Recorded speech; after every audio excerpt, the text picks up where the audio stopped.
Ladies and gentlemen, Maggie Wilderauer joined Frontier Communications as President and Chief Executive Officer on November 1st, 2004, and has been Chairman and CEO of Frontier Communications since January 1st, 2006. Prior to Frontier, she held executive positions at Microsoft, Wink Communications Incorporated, AT&T Wireless Services, and McCaw Cellular Communications.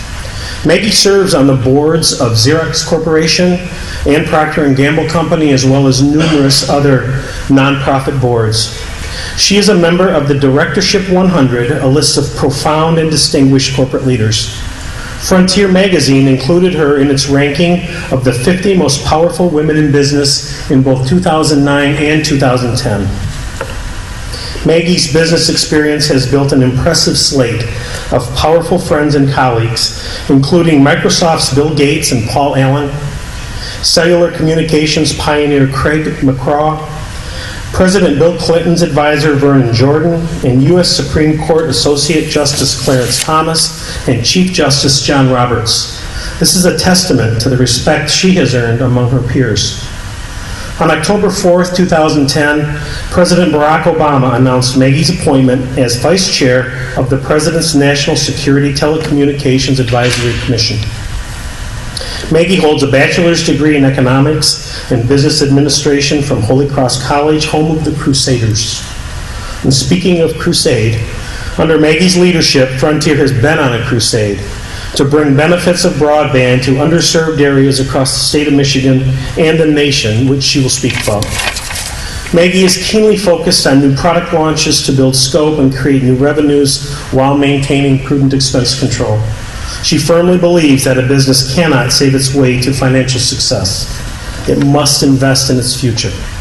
Ladies and gentlemen, please join me in welcoming Frontier CEO Maggie Wilderauer to the speaker.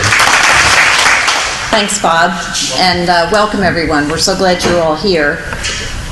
It's always interesting for me to be with Glenn Lesniak. Glenn is a Major General, so he works for me, but I really work for him, I think, as we all know.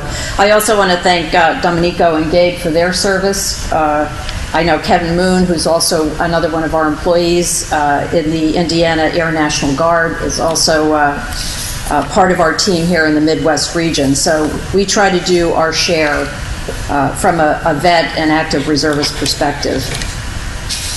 You know, heroes do walk among us. You may be sitting next to one. He or she may not be wearing medals, and they may not be the most successful in the room, but they have something many lack. Heroes don't always succeed at their missions, but they keep trying. They get scared, but they take a stand when every instinct is saying, run away. General George S. Patton said it well. Courage is fear holding on for 1 minute longer. It's a civilian reflex to associate heroes with the military. That makes sense. Every person in this room has probably had their life touched, changed, or inspired in some way by someone in the military. I have a husband who's an Air Force Academy grad who served in the Gulf War. And interestingly enough, at dinner last night with our senior leadership team here in the Midwest, one of our employees actually was in a B-52 bomber over in the Gulf War being refueled by my husband's KC-135 group. So it is a small world. I've heard that boys growing up in the 1950s who listened in awe as their parents spoke of the University of Michigan's own Tom Harmon, a hero of the gridiron in the late 1930s. He was famous for a technique called running the rapids, turning directly into the defensemen, stopping them in their tracks, and then racing by. His last game as a Wolverine against Ohio State is the stuff of legend. And when his country entered World War II, he joined the U.S. Army Air Corps and ran the rapids while piloting P-38 fighters over China. He came home with others less famous, but sharing a common embrace of a grateful country. What has happened to make things today so very different?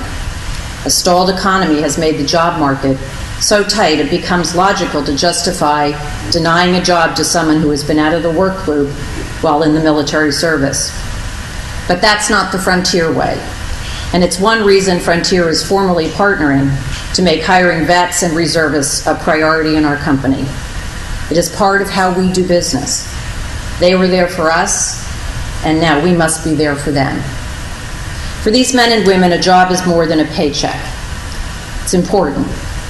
It's the value of a routine, of a positive environment focused on the needs of others, of a community that creates another family while offering great benefits and a strong support system. These things matter to returning soldiers.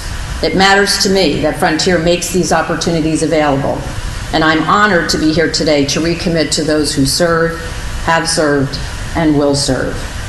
So thank you so much for your time and attention, and I'd now like to introduce Don Banowitz to come up.